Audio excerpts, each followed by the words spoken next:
Questa trasmissione è offerta da Nord-Est Mall, la nuova meta dello shopping. Affrettati, nordestmall.com.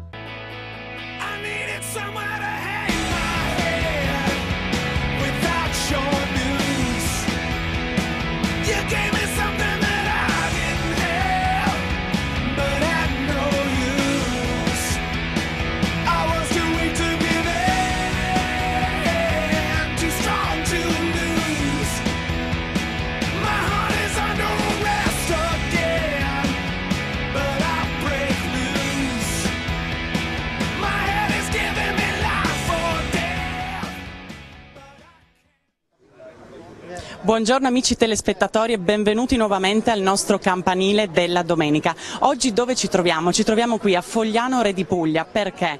Perché questo è il 15° anno, il 15° incontro annuale dell'incontro appunto dei friulani nel mondo. E al mio fianco appunto c'è il vice sindaco appunto Dreossi. Che importanza ha questa giornata, vice sindaco?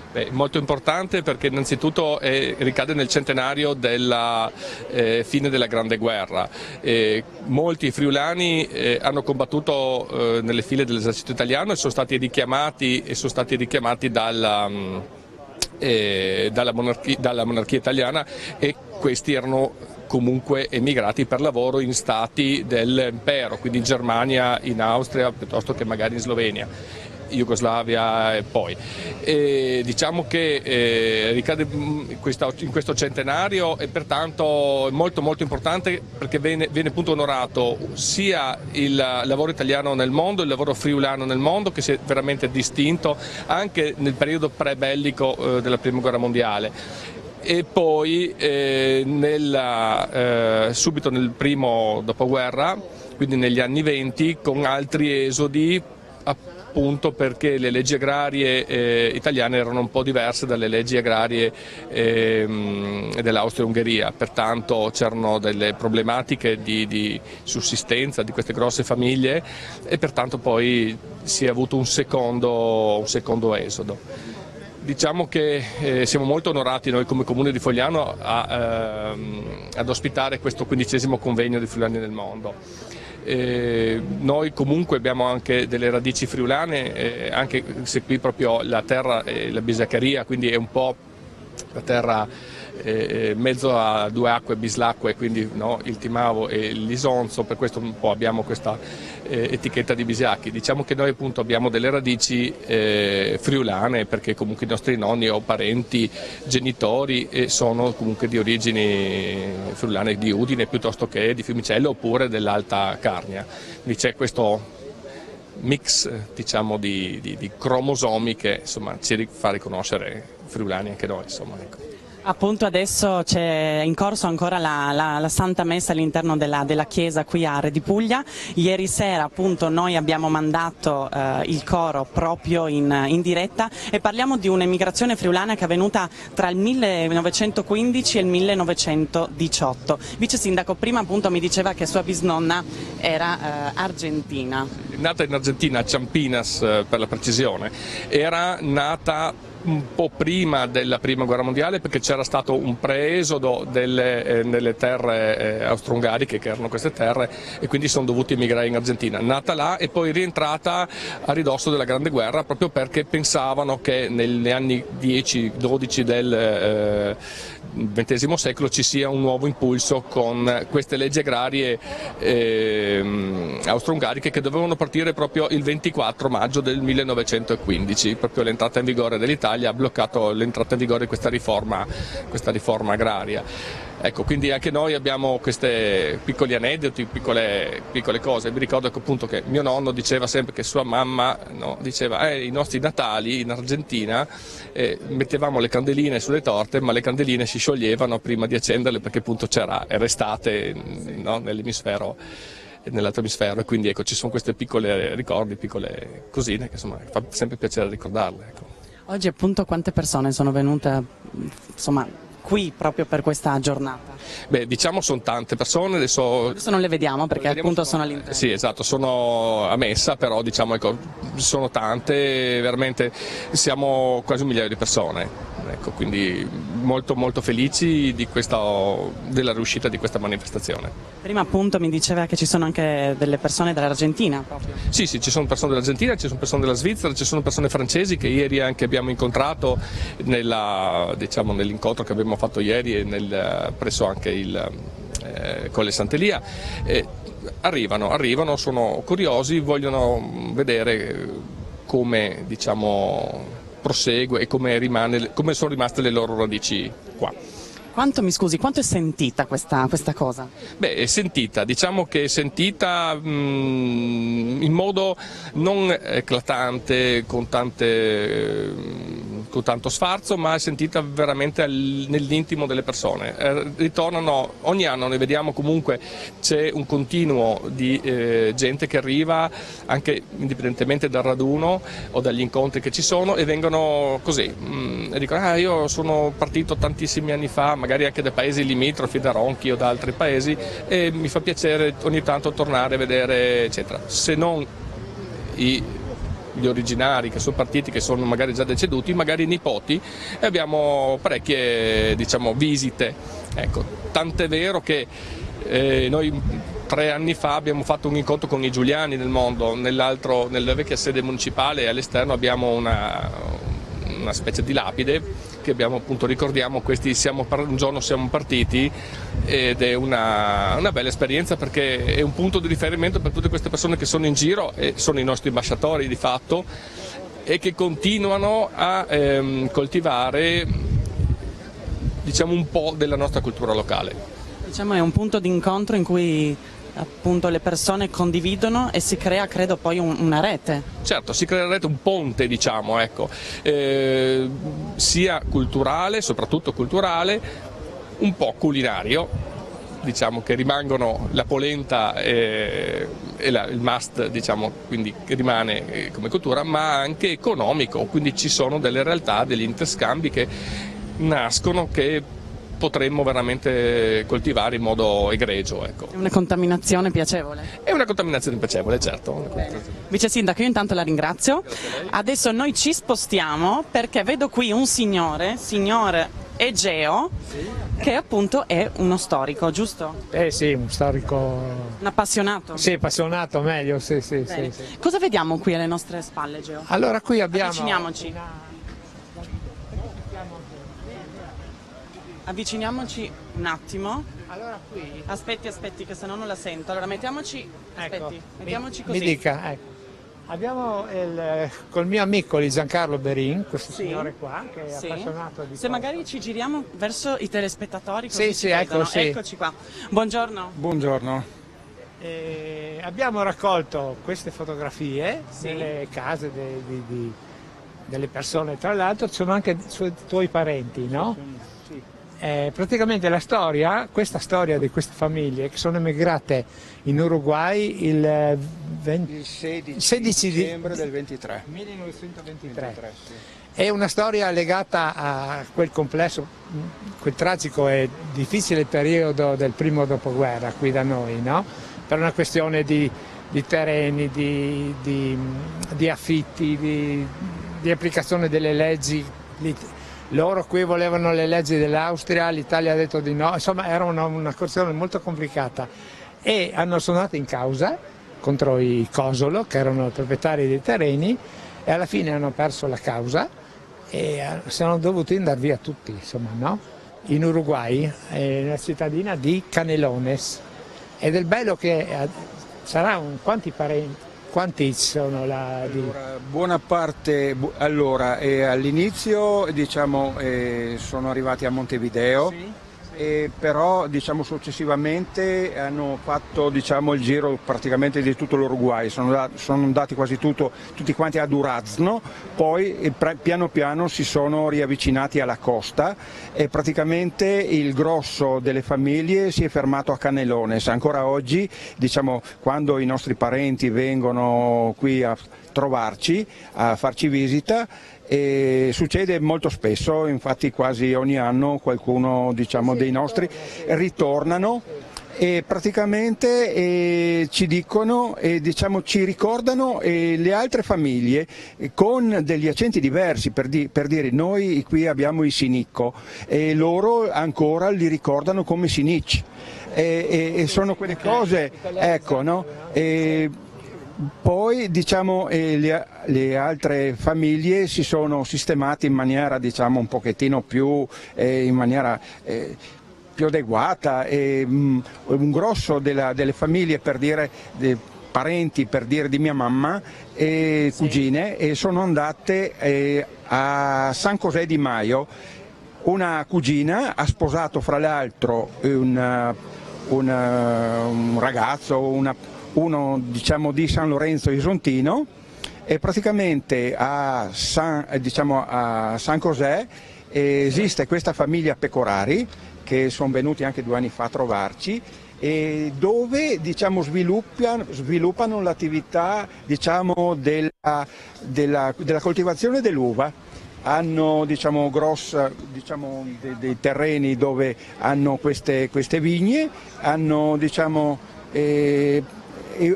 coltivano proprio le stesse, diciamo, qualità di uva che abbiamo noi, e diciamo, guardando anche per dire le foto che ci mandano, anche i tipi di filare, i tipi così, hanno mantenuto sempre, diciamo, il classico, diciamo, filare nostro friulano, nostro, diciamo, di questa zona. È interessantissimo perché, ecco, un'altra cosa che volevo ricordare, proprio da una nipote, diciamo, una nipote della cugina di mia mamma, e sono venuti 4-5 anni fa, sono venuti qua.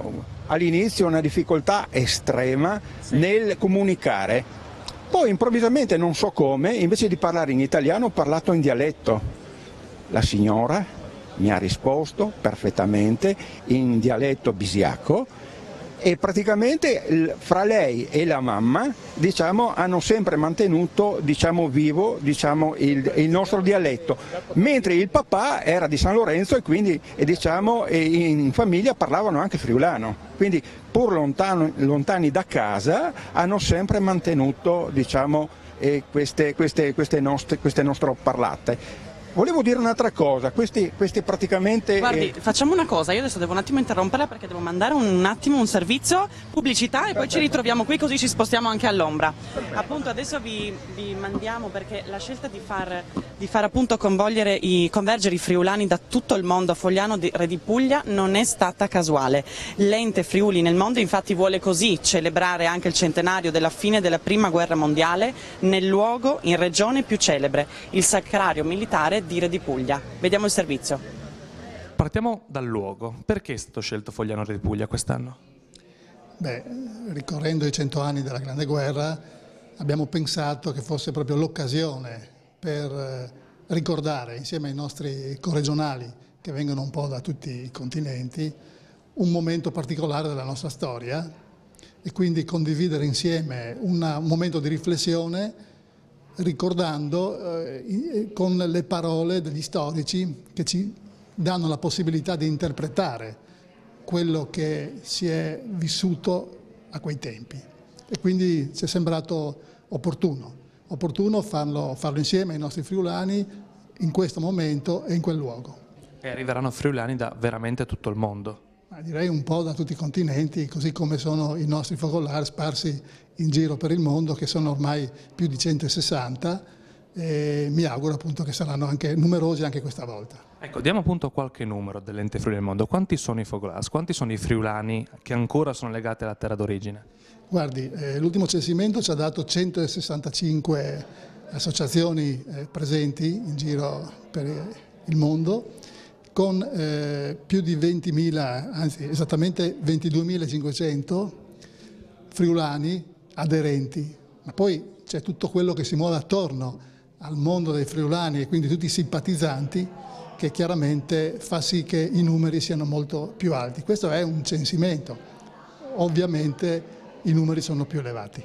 Anche perché l'Ente Friuli del Mondo si rivolge anche alle nuove generazioni. Quest'anno ci sarà la prima edizione del Friuli Summer Camp, è in corso in questo momento. Sì, è in corso e terminerà proprio a fine settimana, perché abbiamo voluto dare l'occasione a questi giovani di condividere con noi un momento di riflessione ma anche di festa in occasione appunto della convention. Ci sono varie attività poi che si sono concluse e sono tuttora in corso, legate sempre al mondo dei giovani, perché io credo che se noi riusciremo a dare una continuità a quello che è l'attività dell'Ente Friuli del Mondo, riusciremo a farlo solo con il fatto di riuscire a trasmettere ai nostri giovani la vicinanza al nostro territorio, la riscoperta delle loro origini e quindi delle loro radici. Questo credo sia un modo importante di far vivere loro la nostra terra, affinché poi possano trasmettere quello che è effettivamente il nostro valore, le nostre tradizioni, la nostra cultura, il nostro essere friulani, così come siamo. Quindi i giovani sono il futuro. E ultima domanda, qual è il futuro dell'Ente Friuli del Mondo secondo lei? Ma io mi immagino un ente molto più condiviso dal tessuto sociale, quindi ci auguriamo di poter far aderire molti più soci a livello proprio di ente territoriale, perché con la chiusura delle province anche il nostro assetto istituzionale cambierà. Stiamo dialogando con la Regione, ma dai segnali che abbiamo avuto, che abbiamo anche percepito con l'assessore Roberti, credo ci sia una particolare attenzione al nostro ente, e questo ci fa ben sperare in una possibile organizzazione e riorganizzazione proiettata verso un futuro che deve essere un futuro di coinvolgimento delle nuove generazioni, per far sì appunto che ci sia una continuità. Noi dobbiamo essere utili, perché se non siamo utili non serviamo a nessuno. Pertanto dobbiamo trovare nel nostro modo di lavorare, nel nostro modo di fare, soprattutto nel nostro modo di progettare e quindi anche di avere una visione, dobbiamo trovare i giusti elementi che fanno sì che i giovani si avvicinino e quindi siano loro stessi i nostri nuovi ambasciatori, come mi piace di solito dire, perché questi effettivamente sono ambasciatori in giro per il mondo.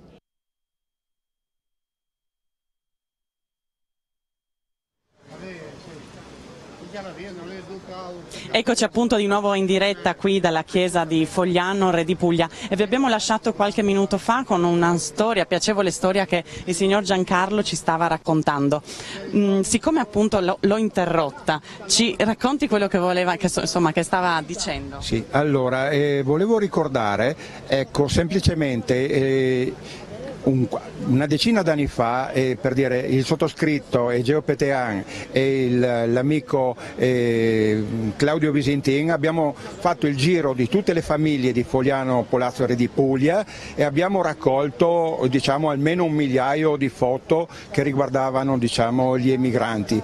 Ognuno, diciamo, tiene a casa le foto dei propri parenti. Allora, queste foto, diciamo, l'altro anno, in occasione, diciamo, della inaugurazione del nuovo circolo Giuliani del Mondo di Canelones, e abbiamo mandato, diciamo, come regalo così tutte queste foto. Mi è stato detto che nel prossimo mese di settembre la biblioteca di Montevideo, approfittando di questa quantità di foto, farà una mostra con tutte queste foto, e poi questa mostra diciamo, farà il giro, diciamo, delle varie comunità di bisiacchi, di friulani, di vari dipartimenti dell'Uruguay. Noi siamo molto contenti di questo, perché pensavamo che il nostro lavoro finisse proprio qua. Invece sta continuando e siamo contenti. Fra l'altro la presidente di questo circolo sarà presente a metà settembre qui da noi, e quindi siamo proprio contenti, in attesa di capire da lei, diciamo, l'evolversi di questo progetto. Benissimo, signor Giancarlo, grazie tante. Adesso vediamo se riesco a portarvi qua. Sono in diretta, Eccoci qua. Allora, eccoci qua.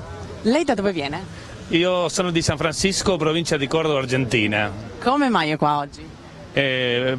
Sono felice di essere qua e per me essere in questa festa è bellissimo, una bella storia per mia vita, no? Il mio nonno è arrivato in Argentina tantissimi anni, nell'anno 1901. Mi scusi, nonno originario di? Di Camino al Tagliamento, sì.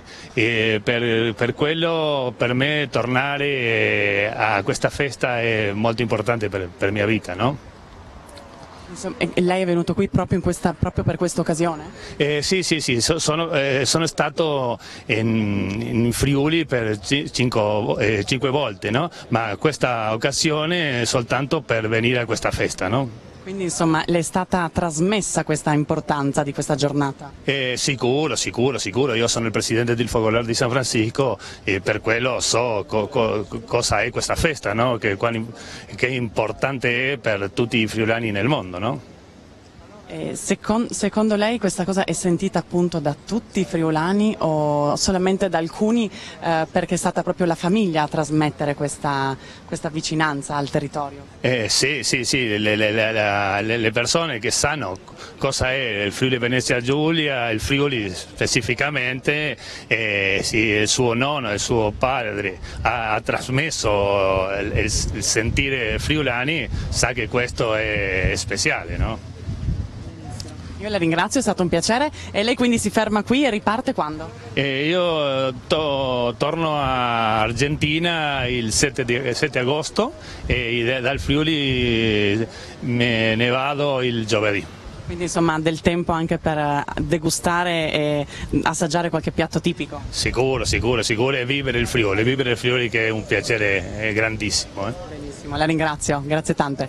Adesso appunto noi vi lasciamo con 2 servizi perché fra poco appunto ci sposteremo vicino al Sacrario e appunto si è aperta già venerdì sera la 15ª convention dell'Ente Friuli nel mondo. Vediamo appunto la serata inaugurale a San Daniele.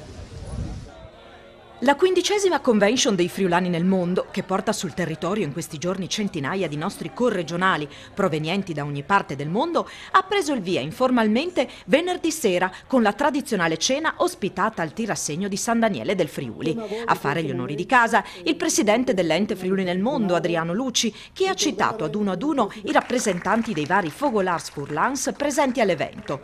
Tra tutti ha preso la parola Stefano De Stalis, a guida del Fogolar Furlan più giovane, quello di Malta, nato ad ottobre 2017. Poi l'intervento di Luci. 65 anni sono tanti anche per capire che il mondo è cambiato, perché se pensiamo a come sono partiti i nostri avi alla fine del 1800, a come poi si sono sviluppate le varie migrazioni, a come si stanno sviluppando oggi, quante cose sono cambiate. Oggi siamo qui con così tanti presidenti, così tanti focolari, sono più di 160 in tutto il mondo e questo è fondamentale per noi, per cercare di capire cosa fare anche per il futuro.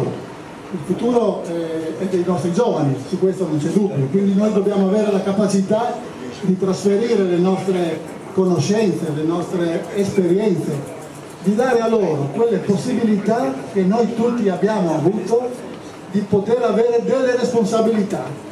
Anna Pia De Luca, vicepresidente dell'Ente Friuli nel mondo, ha preso la parola per raccontare della prima edizione del Friuli Summer Camp, progetto dedicato ai giovani dei Fogolars Furlans tra gli 11 e i 16 anni. 13 ragazzi, provenienti da Argentina, Canada, Stati Uniti e Sudafrica, sono giunti in Friuli, terra delle loro origini, alla scoperta del territorio. L'iniziativa, ha spiegato la promotrice De Luca, nasce con l'intento di trasmettere ai più giovani l'amore per il Friuli. A San Daniele è intervenuto anche un gruppo di ragazzi che sta partecipando al Laboratorio Internazionale della Comunicazione di Gemona. C'era poi il sindaco Pietro Valent, mentre la regione era rappresentata dal presidente del Consiglio regionale Piero Mauro Zanin, dal vicegovernatore Riccardo Riccardi e dal consigliere Franco Jacob. L'Argentina storicamente è una terra molto legata al Friuli, di grande emigrazione, è così ancora? Sì, è così ancora, e appunto io sono figlia di un friulano, e mio papà è nato a Romans di Sonso e mia mamma figlia di friulani anche della zona di Martignacco. Cosa si prova a ad arrivare in Friuli e a tornare in Friuli? È sempre cercare la terra d'origine, dove uno ritrova sapori comuni, luoghi, il parlato anche, perché io ho avuto una grande influenza dei miei genitori, e così che sì, uno si ritrova proprio come a casa, come se fosse a casa. Ma com'è la situazione per i friulani in Argentina? Rimangono, altri ne arrivano oppure stanno andando via? No, beh, quelli che sono a vivere in Argentina è già da tanto tempo che ci sono, si rimane là. Adesso forse i giovani, che sono quelli che vanno un po' più in giro, cercano anche delle opportunità per rientrare in Friuli. È difficile tramandare le tradizioni, magari dei propri genitori, dei friulani, anche ai più giovani? No, non è.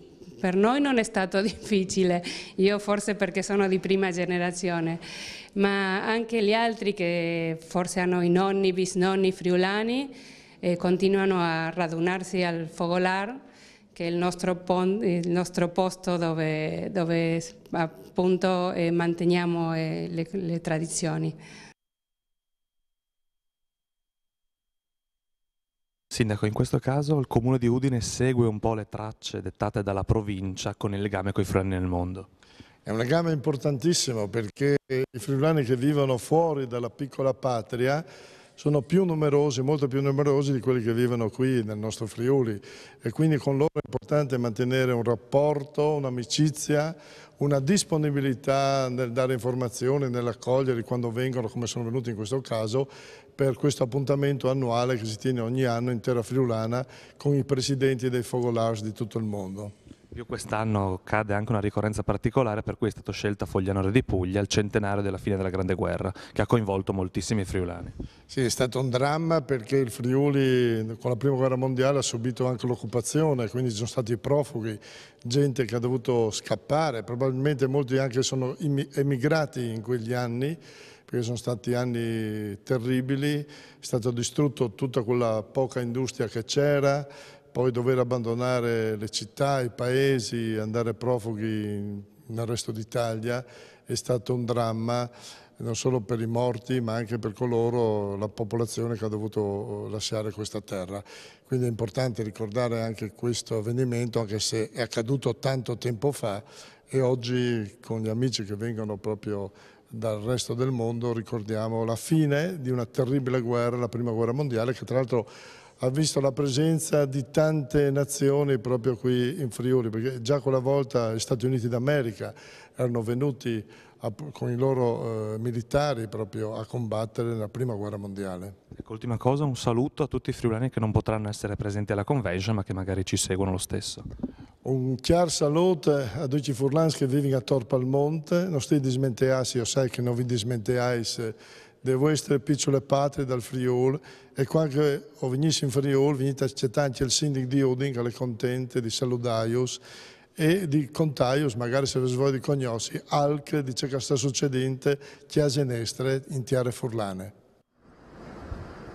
Eccoci appunto di nuovo in diretta, proprio come vedete alle mie spalle siamo qui del Sacrario di Re di Puglia. Nella prima giornata della 15ª convention dei Friulani del Mondo è stato anche presentato il docufilm Isonzo Front del documentarista e regista friulano Massimo Garlatti Costa. Partendo dai diari di tanti uomini e donne, il regista ha voluto raccontare la Grande Guerra attraverso piccole storie. Vediamo il servizio. Cos'è Isonzo Front? Isonzo Front è un docufilm che racconta come un'antologia, come una Spoon River Anthology, la vita, la storia della gente che ha dovuto subire la Prima Guerra Mondiale. Donne, uomini, soldati austro-ungarici e soldati italiani.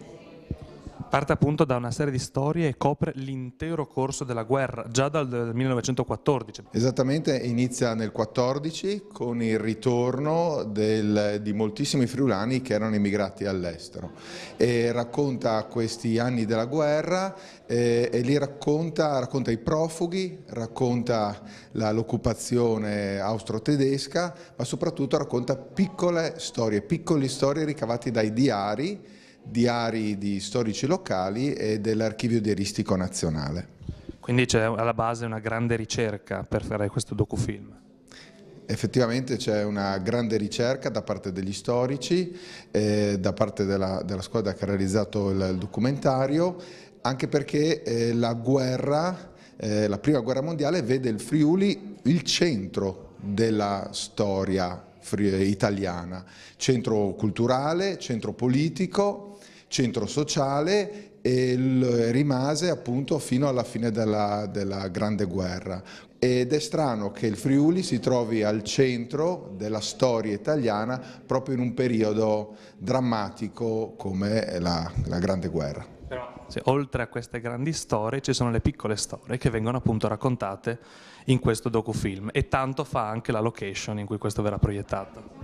Sì, la location è appunto a Re di Puglia, il Sacrario di Re di Puglia, e andremo a sentire le storie delle crocerossine, dei ragazzi che dovettero lavorare per la Grande Guerra, nelle trincee. Andiamo a raccontare storie di donne e di uomini. La difficoltà nella ricerca del documentario è stato andare a recuperare le storie dei soldati semplici, perché in quegli anni, dal 14 al 18, chi sapeva scrivere normalmente erano ufficiali, erano medici ed erano preti. È stato quello la difficoltà, trovare delle testimonianze di soldati semplici che lasciarono le loro case e morirono molti, troppi, nelle trincee dell'Isonzo. Eccoci appunto di nuovo in diretta dal Sacrario di Re di Puglia, e qui al mio fianco c'è la presidente dell'associazione Dinamici. Si dice così?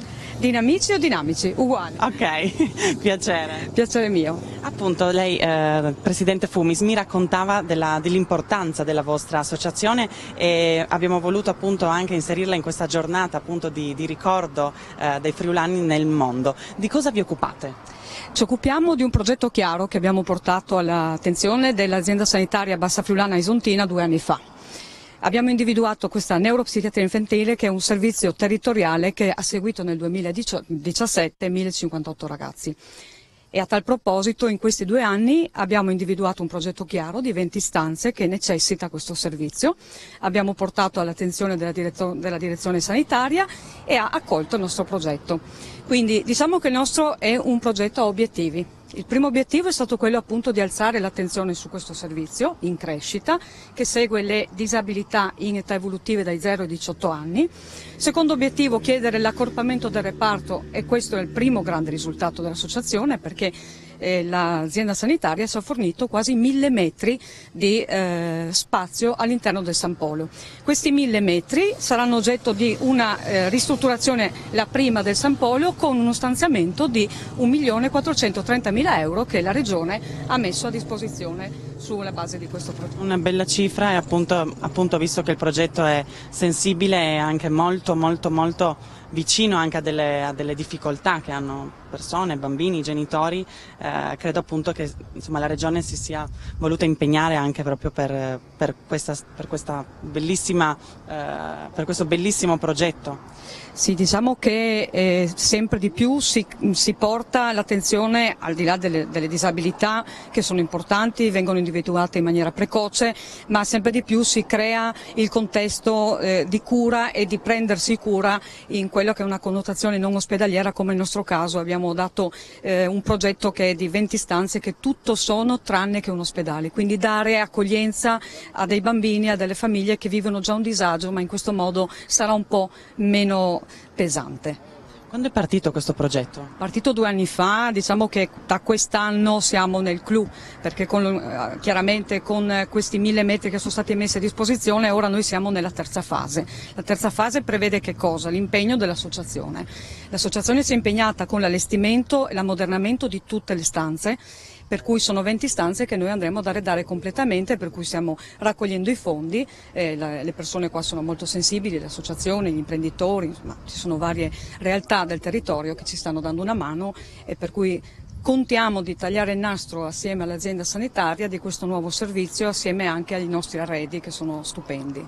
Quando ci sarà appunto questo taglio? Oddio, allora per quanto riguarda la più o meno è un po' difficile dirlo, stanno andando veloci, sappiamo che a inizio del prossimo anno inizieranno i lavori e noi seguiremo di passo passo correndo come siamo noi dinamici per cercare di portare gli arredi assieme all'azienda sanitaria. Speriamo di farlo insieme, altrimenti correremo un po' noi, ma loro stanno andando molto bene.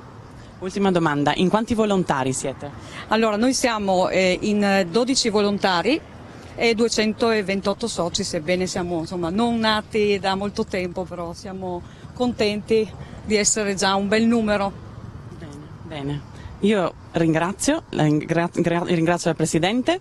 Adesso noi ci spostiamo dall'altra parte e appunto, visto che siamo qua per il 15° appunto anno dell'incontro dei friulani nel mondo, ieri sera a conclusione della prima giornata della convention il coro polifonico di Ruda ha eseguito Rosso Sangue, un concerto con al centro la prima guerra mondiale per i friulani, ma non solo. Ne abbiamo parlato con la direttrice Fabiano Moro. Vediamo. Il concerto parte da un diario molto speciale, il diario di una donna che ha perso un figlio. Esattamente, il concerto è uno dei brani del concerto, da cui è tratto anche il titolo Maledetta sia questa guerra, ed è un diario delle donne appunto di Cervignano, sul quale è stato costruito creata questa musica bellissima del maestro Daniele Zanettovic di Aquileia, e parte proprio da questi diari dove le donne descrivono momenti tremendi legati appunto alla guerra, in particolare poi al fatto di essere scappate dopo la disfatta di Caporetto. La guerra è proprio il filo conduttore di tutto il concerto, perché ci sono brani di diversi autori ma che parlano tutti di questo argomento. Quasi tutti, diciamo che il filo conduttore è da un lato la Grande Guerra sicuramente, quindi diciamo che la maggior parte del concerto è dedicato a questo aspetto, trattata nelle sue accezioni più varie, la guerra vista dalla donna appunto in questo caso, e anche in un altro caso del compositore Giovanni Pian, sempre una donna che aspetta il ritorno che poi non avverrà mai dell'amato, la guerra attraverso sempre una donna che dice questo Stelluti Salpinis celeberrimo nel mondo, che è composto da Arturo Zardini mentre era esule a Firenze, e la guerra di Addio alle armi di Ernest Hemingway, quindi dei frammenti veramente molto forti, trattati musicalmente in un modo quasi rap da parte del coro, quindi non nella sezione musicale corale classica, ma in una forma sicuramente che rende più efficace questa denuncia, perché non smettono di combattere.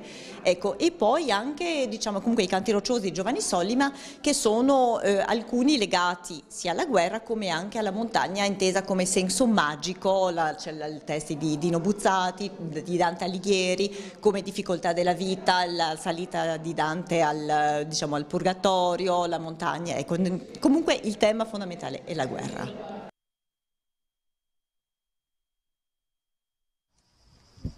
Eccoci appunto di nuovo in diretta, qui ci siamo spostati perché alle mie spalle abbiamo lasciato il sacrario di Re di Puglia.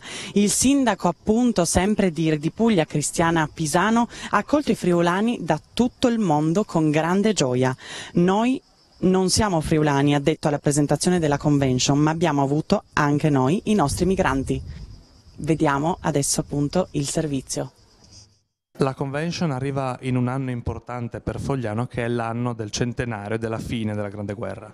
Sì, assolutamente. Per noi è una chiusura, diciamo, pirotecnica, perché la convention veramente è un fatto, una manifestazione importantissima, a cui poi peraltro ne seguiranno altre, perché naturalmente il 4 di novembre e l'11 di novembre stiamo programmando anche un'altra manifestazione, che è proprio la data in cui è stato siglato il trattato di pace.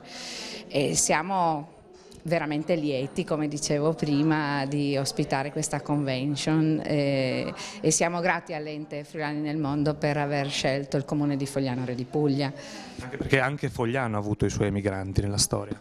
Sì, ci sono stati, e infatti abbiamo un grosso nucleo che è andato nel Sud America, in Uruguay, Paraguay, e proprio nell'occasione di questa convention proveremo a dar conto anche di questa emigrazione. Eccoci appunto, come promesso, di nuovo in diretta qua da Fogliano Re di Puglia. Buongiorno. Buongiorno, sono Marta della Proloco Fogliano Re di Puglia, porto il saluto del nostro presidente Carlo Forte e noi da più di 25 anni con la Proloco e i Sentieri di Pace lavoriamo in questi luoghi per promuovere la conoscenza della storia della Grande Guerra. Lavoriamo con le scuole di tutta Italia, anche dell'Europa, e accogliamo qui ogni giorno tutti i turisti che vengono appunto a farci visita, tornando molto spesso anche a ripercorrere un po' le tracce dei vari familiari che avevano combattuto qui durante la Grande Guerra. E in questo periodo del nostro centenario noi abbiamo lavorato proprio per potenziare la struttura ricettivo-turistica della zona, per offrire appunto al visitatore straniero, anche che veniva qui in luogo, un punto di riferimento costante. Però il nostro obiettivo è quello di lavorare anche per tutte le progettualità del 2019 che ci vedranno insomma protagonisti qui a Re di Puglia. Come appunto divulgate le notizie, le manifestazioni e gli eventi? Allora, moltissimo con l'utilizzo dei social al giorno d'oggi, quindi appunto Facebook, la nostra pagina Proloco Fogliano ha più di 5.000 persone che ci seguono ogni giorno, quindi il nostro canale primario, poi appunto via mail utilizziamo molta pubblicità, insomma tutti i canali attuali e più moderni di divulgazione. C'è appunto partecipazione? Sì, devo dire che c'è un notevole afflusso, stiamo riscoprendo moltissimo il turismo straniero che viene qui, grazie anche al potenziamento del Trieste Airport riusciamo ad avere turisti anche i russi ultimamente che giungono da noi, quindi una notevole affluenza ogni giorno. Oggi giornata importante appunto, il 15° incontro dei friulani nel mondo, che significato ha per voi? Per noi è molto importante soprattutto perché apprezziamo le attività che vengono svolte dai friulani nel mondo con i loro centri aggregativi anche per quanto riguarda i giovani, ci sono appunto collaborazioni costanti che tengono un po' collegate persone che vivono lontane tra loro, dall'Argentina all'America, che però hanno un punto di riferimento costante proprio grazie ai friulani nel mondo. Quindi una volta all'anno questo incontro? Fondamentale per noi per far conoscere ancora meglio Re di Puglia. Benissimo, vi ringrazio, grazie. Vedo dietro qui il gruppo corale. Fogliano Re di Puglia. Signore, voi da quanto tempo fate parte di un gruppo? Sì. 30 anni circa. 30 anni? Sì. Che importanza ha questa giornata per voi? Non so, io non posso neanche dire niente in quel senso. Aspettate che mi metto qua in mezzo. Eccoci. Ma penso che sia una cosa molto importante anche, sia per noi che anche per la gente che c'è qua, perché è una cosa veramente, diciamo, che si sente, no, queste cose, perché anche loro che sono rientrati in Italia è tutto una cosa bellissima, ecco. È insomma una cosa sentita, sì, ecco perché poi uno ritorna proprio alle origini. Alle origini, brava. Non so cosa dire altro. Da dove venite voi? Qui? Siete di qui? Fogliano di Puglia. Fogliano. Sì. Per voi che importanza ha questa giornata appunto? Una forte importanza è questa giornata qua perché insomma che hanno dovuto andare via, lasciare la sua terra, insomma è una giornata importante. E voi avete parenti appunto che sono andati, che sono emigrati? Lei sì? In Argentina, in Canada, sì, tanti anni fa. Più di 50, 70 ormai saranno, sì, che ormai neanche non ci sono più, certi sono rimasti solo i cugini. È un po' emozionante. Immagino. Sì, perché sono partiti non come adesso che arrivano a flotte, là sono andati già preparati col lavoro là, se no non li accettavano, sì, e anche così venivano anche Non sgarare di niente. L'hanno avuta dura, specialmente quelli che sono nati in Argentina. Sì. E oggi appunto li ricordiamo. Sì. Sentite, una richiesta, ma mi fate una piccola parte? Sono già andate via tutte, sì, perché siamo una Valentina, ma qua siamo... Avevamo appuntamento per le 11 e chi doveva andare dalla mamma che ha problemi in ospedale, chi dall'altra, insomma, sono dovute andare via. Peccato, peccato. Purtroppo siamo stati in 7-8, però sì, sono dovute andare via Quindi neanche un piccolo contributo? No, non possiamo, non possiamo mettere ancora io che sono con un po' di raffreddore, insomma, no. Va bene. Io mi dispiace. Vi ringrazio, noi eravamo appunto... cantare Stellutis Alpinis, ma sono andate via tutte. Non possiamo, neanche un pezzettino. E noi eravamo davanti alla chiesa. Perché quella lì è veramente che... Ci vuole... Sì. Almeno un 5-6 ancora coriste, no? Allora sì, ma così no, non possiamo. Peccato, sarà per un'altra volta. Un mandi a tutti i friulani del mondo.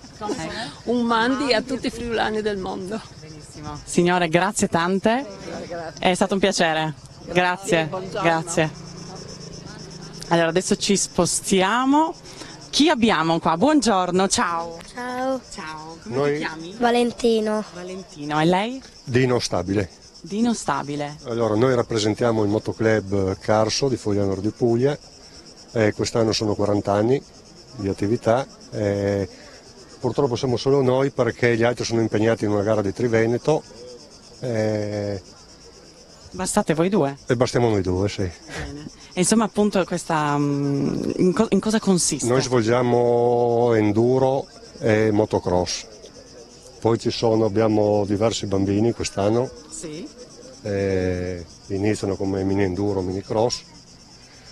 Quest'anno in ottobre abbiamo intenzione di fare una gara di enduro e in contemporanea con la fine del centenario della fine della guerra anche, no? Che importanza, io faccio a tutti un po' questa domanda, che importanza ha per voi, per lei questa giornata? Beh, un ricordo verso gli immigrati, bene o male tutti quanti qua in zona abbiamo avuto dei parenti che sono emigrati negli anni. Lei ha anche dei parenti? Sì. Dove sono emigrati? In Argentina. Ce ne sono parecchi in Argentina e poi appunto sono rimasti lì? Sono rimasti lì. E lei da dove viene? Da Fogliano. Senti Valentino, corri anche tu con le moto, con le mini moto? Sì. Sì? Da quanto tempo hai iniziato? A 3 anni. Ti piace parecchio? Sì. Continuerai? Sì. Quanti bambini ci sono? Abbiamo 6 bambini attualmente adesso che fanno mini... niente, non so cosa dire. Sono appassionati? Sì. Benissimo, bene. Allora, io intanto per il momento vi lascio qualche minuto di pubblicità e ci vediamo subito dopo da qui. Grazie.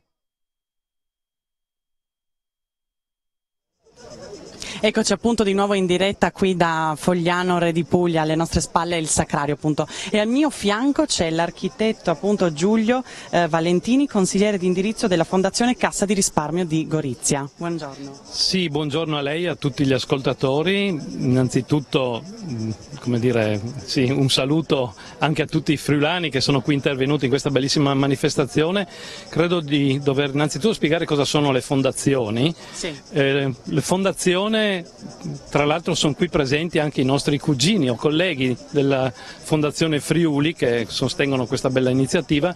Sono nate, hanno origine bancarie, ma sono istituzioni autonome che hanno soprattutto il compito di promuovere e attivare progetti compatibili e sostenibili sul territorio di cui loro sono riferimento. Fino a qualche tempo fa le fondazioni erano più chiamate a finanziare attività proposte da altri. In questo momento si chiede proprio alle fondazioni di diventare protagoniste attive di un progetto sul territorio che sappia appunto promuovere il territorio dal punto di vista culturale, naturale, sociale. Ecco, questi sono gli ambiti nostri di attività. Appunto, mi scusi, le fondazioni, appunto, come diceva anche lei, si occupano anche di dare dei cenni storici, di mantenere vive anche, insomma, le tradizioni e appunto le usanze di una volta. Infatti, allora la fondazione, in particolare la Fondazione Carico che qui rappresento, ha attivato proprio un progetto triennale legato alla promozione appunto della natura, della storia e della cultura dei luoghi. E il primo anno abbiamo deciso proprio di promuovere, visto che il 1918 in qualche modo è un anno che segna, il 2018 segna il centenario della fine della guerra, abbiamo deciso di finanziare un progetto appunto fortemente innovativo e compatibile sul museo del San Michele, che si lega strettamente alla realtà di Re di Puglia che qui ci ospita, perché è stato uno dei luoghi che ha segnato il destino non solo di molti migliaia di giovani che purtroppo hanno lasciato la loro vita lì, ma forse proprio dell'Europa così come l'abbiamo oggi. È un museo appunto, un museo multimediale, no? Sì, è un museo fortemente innovativo. Il museo esisteva già, noi ci siamo occupati del completamento in qualche modo, del rinnovamento, l'abbiamo fatto assieme al comune di Sagrado, insieme a Onor Caduti, insieme alla regione Friuli Venezia Giulia, con le varie sue ramificazioni dell'ERPAC eccetera. È un museo fortemente innovativo perché appunto con l'adozione di tecnologie molto, molto innovative, quali in particolare la virtualità, permette di immergersi veramente a 360 gradi completamente in quella che era la realtà della trincea, del fronte e della vita sulle linee di guerra nel 1918, quindi attraverso la realtà virtuale veramente è possibile immergersi e rivivere completamente. Questo dà molte informazioni, ma proprio offre la possibilità di fare un'esperienza ed è rivolta a tutti ovviamente, ma soprattutto e in particolare ai giovani che di queste tecnologie innovative sono più sensibili e esperti conoscitori. Bene, allora invitiamo appunto di andare a visitare questo museo multimediale. Sì, assolutamente, penso che sia una tappa fondamentale, importante in questo circuito della Grande Guerra che l'Isontino vede l'Isontino come protagonista. Appunto abbiamo il San Michele, abbiamo Re di Puglia, abbiamo Gorizia, come ho detto, luoghi che nella memoria non solo degli italiani ma anche degli ungheresi. Ad esempio il San Michele è un luogo sacro non solo per gli italiani ma anche per gli ungheresi che arrivano molto numerosi.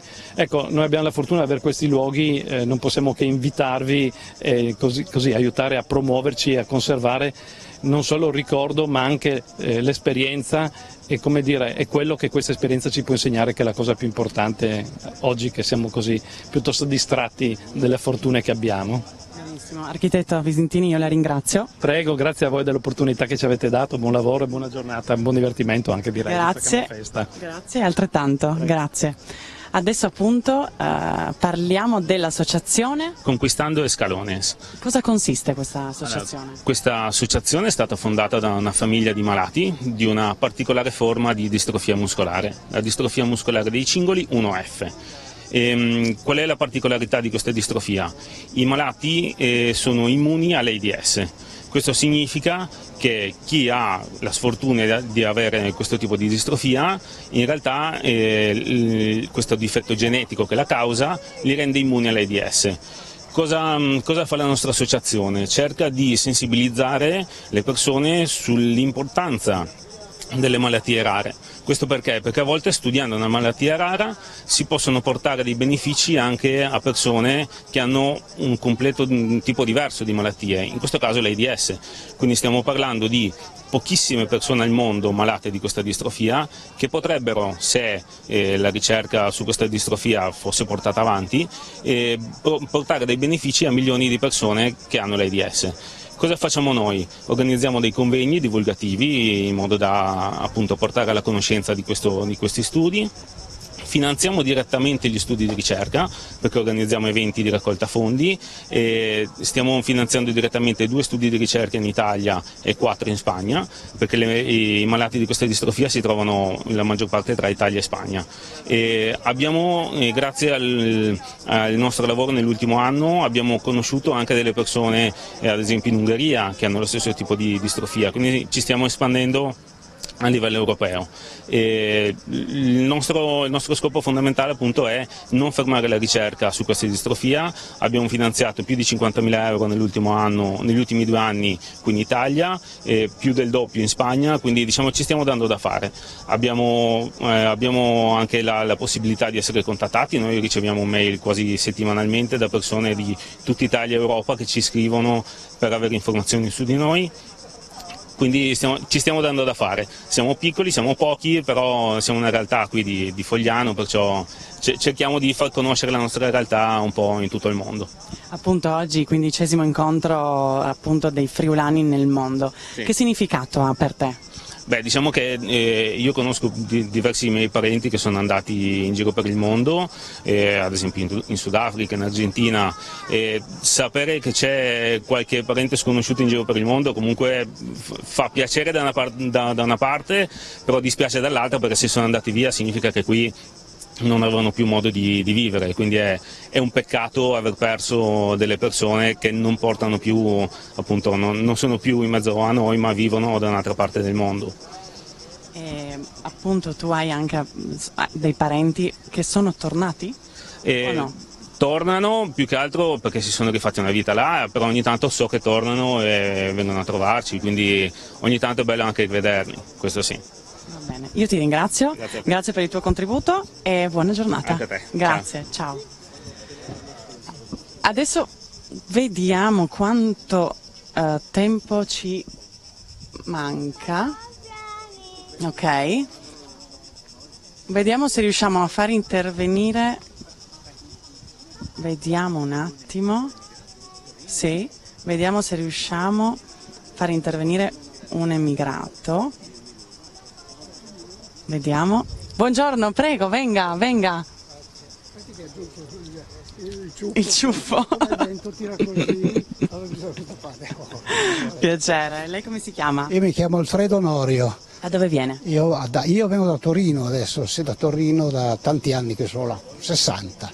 Pensi un po', ero un ragazzino, sono andato là, però puntualmente vengo gli anni qui a questo raduno, ma io ho anche case a Maniago, diciamo così.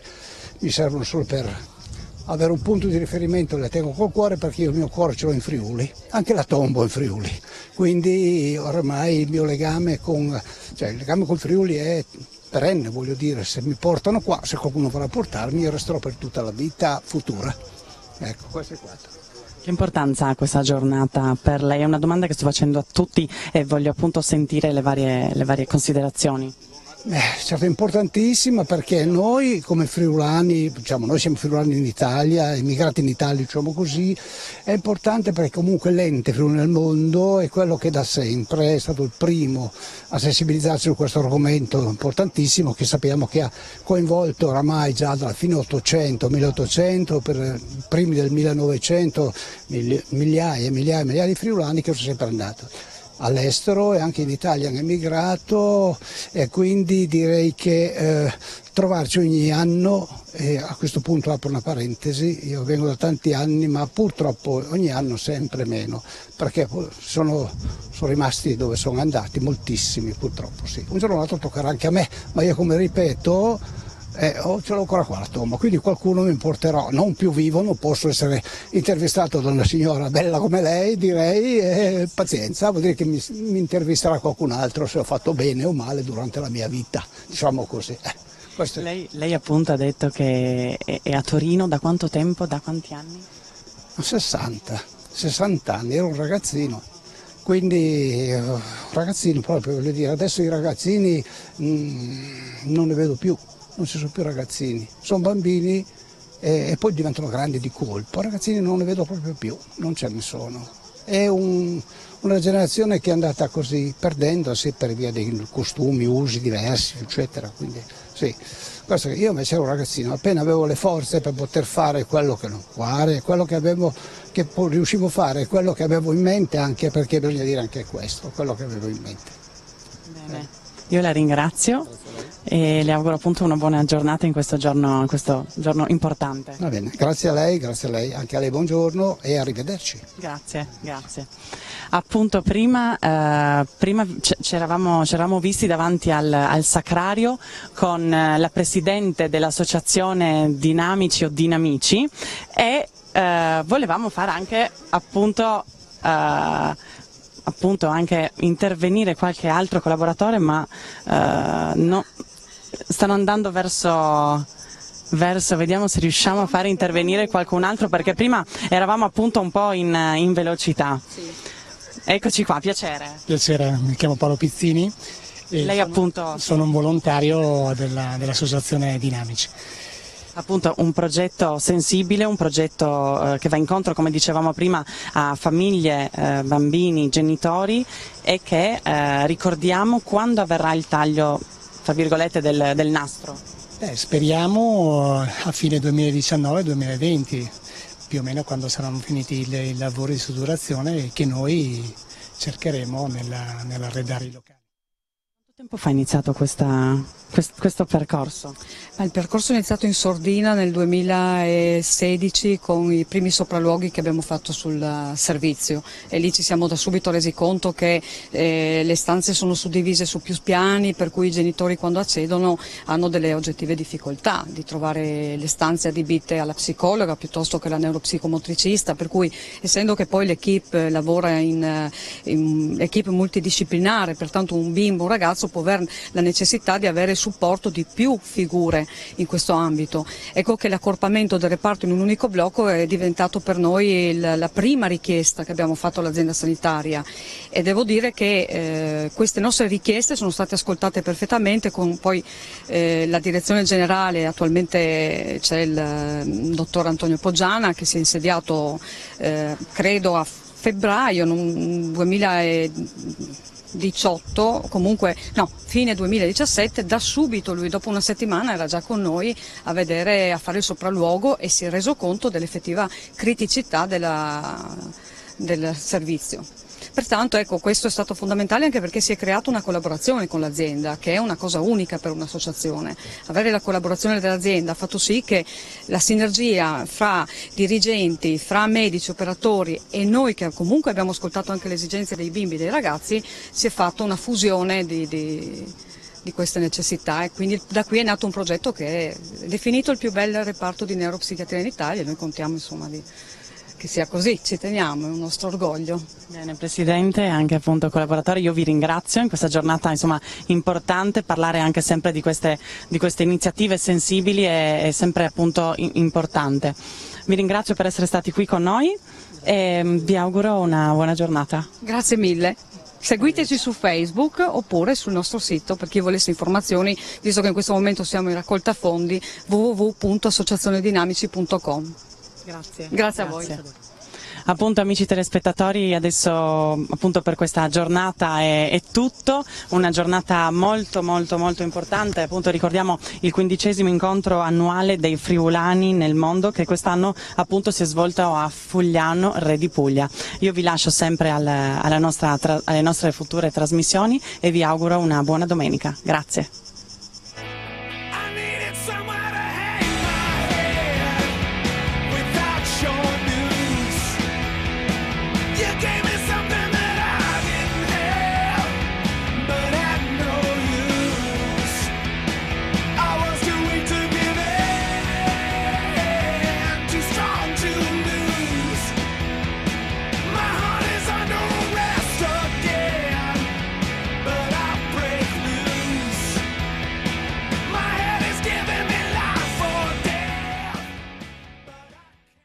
Questa trasmissione è stata offerta da Nord-Est Mall, la nuova meta dello shopping. Affrettati, nordestmall.com.